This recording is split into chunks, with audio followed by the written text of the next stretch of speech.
po mga kababayan, ma'am sir. This is Jam, the Filipino channel na ang inyong pong lingkod. So today is May 31, 2026 at tayo ngayon ay papunta dyan yan sa may SM Cyber West Avenue sa may Bulacan Street, Bungad, Project 7, Quezon City po yan. At dadalhin po natin sa may 5-star terminal Cubao, sa may E. Rodriguez Cubao po yan. Okay, so Quezon City. Okay, magbabalik po tayo mamaya unti po pag nakuha na po natin sila. Disclaimer lamang po ang content po natin ni Kalsada at hindi ang passenger. Kaya naman sakasakali man po na may marinig kayo mga pangalan ng lugar, pangalan ng tao, pangalan ng organizations, government o private man yan, ay wala pong kinalaman ng channel na ito at wala pong pinapatungkulan. At unang pinag-uusapan dito ay pawang dito lamang po yan sa loob at wala pong pinapatungkulan sa labas. Magbabalik po tayo mamayong anti po pag nakuha na po natin sila. Pangunahan ng job sila bilang isang malawak na upo na naglalayon na lumigin ang Jerusalem sa pamamagitan ng puwersa. Ito ang ding pagbabaka sa lupa. Ang mga pangyariang upo sa ilalim ng pangunguna ng rebuilding anghel ay susubot. Basahin natin ang sinasabi ng Biblia kung ano ang mangyayari. Yan ay ating masusukupan sa sulat ng Apokalipsis, Kapitulo 20, talatang 9. At ito ang nakasakali. At nagsipanghigit sila sa kalaparan ng lupa at kinugpo ang kampamento na mabanal at ang bayang lumibig. At bumaba ang apoy mula sa langit at sila'y nasubok. Ang labanan ay tapos na. Anong kalungkutan, samantalang ito ay maaari sanang naging kakaiba. Ano ang nangyari at mangyayari sa diabo? Sinasabi ng Biblia sa atin, ayon po sa aklat ng Apokalipsis, Kapitulo 20, talatang 14 at 15. At ang diabo na tumaya sa kanila ay ibinulit sa dagat-dagat ng apoy at In 200 meters, merge left onto kamatayan EDSA. at ang Hades ay ibinulit sa dagat-dagatang apoy. Ito ang kalawang kamatayan. At kung ang In 90 meters, ay merge left. nasumpuan, nakasulat sa aklat ng buhay ay ibinulit sa dagat-dagatang maliwanag po yan na nakatala sa aklat ng Apokalipsis, Kapitulo 10, talatang 14. Nakita ni Pedro ang apoy na ito sa pangit Continue for at 800 isinulat meters, niya. then turn right onto Sa Bulletin aklat ni Street. Pedro, ikalawa, Kapitulo 3, ang sanglibutan sa araw na iyan ay mapaparang nakasabay ng malaking tulong at ang mga bagay sa langit ay mapapagdaw sa matinding init at ang lupa at ang mga gawang nasa lupa ay bawang masusunod. Keep right and continue straight. At nakita niyo ang mangyayari sa araw na ito. Si Satanas at ang kanyang masamang mga anghel at ang mga makasalanan ay lumusan ng mawawala bago ang kailangan. Ay may kamag-anak, mga kaibigan, o mga kakilala na minamahal natin na kayo na lamang na lumusan ang mawawala. Siyempre tayo ay tatangis. Paano kaya ito ay hindi na mangyayari? Ay ko sa Apokalipsis, Kapitulo 20, talatang 4. Ngunit ang mabuting balita Continue at straight at the first intersection. mapagpilian Then, in ang 200 meters, bawat turn right. sa kanilang mga mata at hindi na magkakaroon ng kamatayan. Hindi na magkakaroon pa ng kalamhan, unang panamlitan pa, unang hirap pa. Ang mga bagay ng una ay naparap na. Iwanan, nakatala sa aklat ng In 100 meters, turn right, then you will arrive at your destination. luwalhati walang hanggan ang ipinangako ng Diyos sa mga ligtas.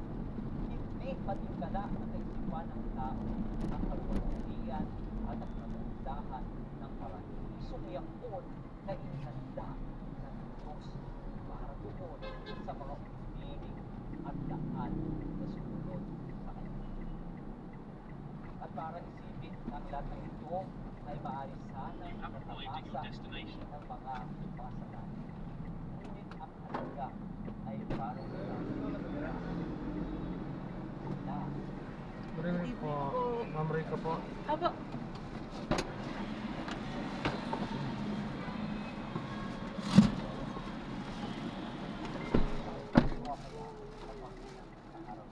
Seatbelt po. kapag ang araw na yaon ay dumating, ay sarap na mag-iisipan. Hindi ka panik sa kaya papanik. Ang tanging paraan para sa Diyos na makakaya na ikaw ay kabilang sa mga Hindi siya pang color yun. sabi ng Silencio hindi lang basta colored. ay ng isa, puso at buhay kay Diyos. Meron bang anumang bagay sa buhat ito na mahalaga pa sa iyo para hindi ka kailangan sa iyo? Meron bang anumang bagay sa ito na karapat dapat na upang mawala ang pagpapalangap sa iyo sa salita ng Diyos? Marami isang bagay sa iyo ay naggumawa ng pagpapasya. Arriving in 14 minutes at 10:54 p.m. This route is toll free. Ang kagandahan ng langit at ang banga ng walang tingnan ng walang hanggan. At sasabihin ko, ang Diyos, hindi ko nais sa mga bagay na ito. Nais kong isuko ang Continue lahat for 1 ng Diyos. kilometer, then keep left at the Talagang fall onto buo sa EDSA. aking buhay sa iyo. At ngayon, kung iyon ang iyong hangarin, kung yan ang iyong hangarin, inaanyayahan kitang muling tumayo kasama ngayon. At ngayon, kung ang nais mo ay magkaroon ng isang tanging panalangin para sa inyo na gumagawa ng mga pagpapasya, kayo ay pagpapasya kasundin ang ating italagin mo o Jesus at sa pamamagitan ng logistic pagkiyak na kayo ay sa panig kay po ay kailangan na ating itulong ang ating sarili at pasya at tagapasya sa pamamagitan ng logistic tayo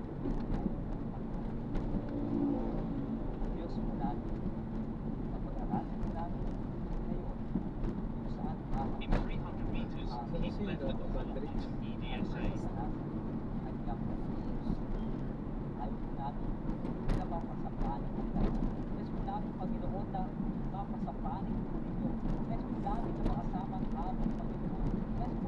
In 100 meters, keep left at the fall.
In 500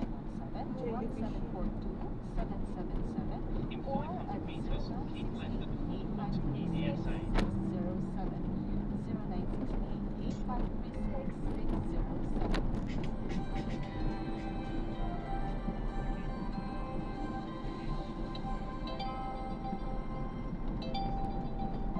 In 300 meters, keep left at 4 EDSA. Sa mga nabis ninyong programa, magtungo sa ating YouTube channel, Adventist World Radio Manila. Ang ating YouTube channel, Adventist World Radio Manila.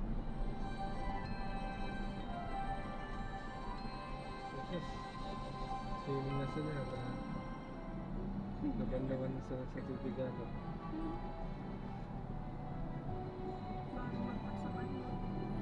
Ano daw kasi si Biao,